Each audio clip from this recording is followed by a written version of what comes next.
Hey team, today's talk will be a little bit more off the cuff. I want to revisit the idea that money is energy. I'm not exactly sure how to say it, but if you look at money, usually people think that they're trading time for their money. But in actuality, I want you to think of it this way. You're trading your energy for money. It's you put your energy in to get a certain result, right?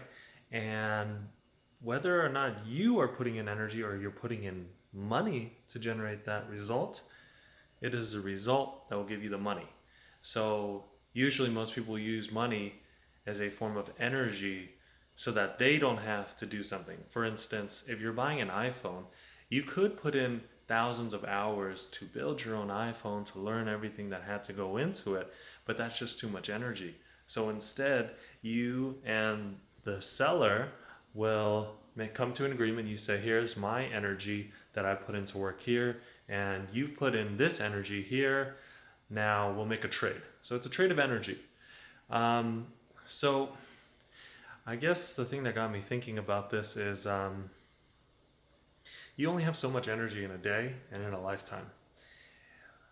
It's not necessary that you work harder and you get more money. It's rather, where are you putting your energy? Okay? So that's one of the reasons why in Think and Grow Rich, Napoleon Hill's so insistent on the fact that you focus. Okay? I know you guys want a million different things. I'm the same way.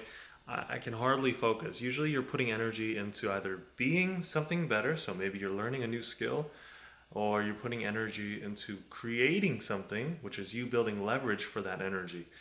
Or you're just putting energy into stimulation. So that's TV, food, relaxation, which is a form of recharging. One at a time, okay? When you're building something to leverage your energy, if you're building an income stream, that means you're building a business that will require a lot of energy to get off the ground. But at a certain point, it reaches a level of automaticity, which allows it to continue to generate energy with minimal investment on a day-to-day basis. One at a time, put your energy into something that will leverage your usefulness. Hope that helps.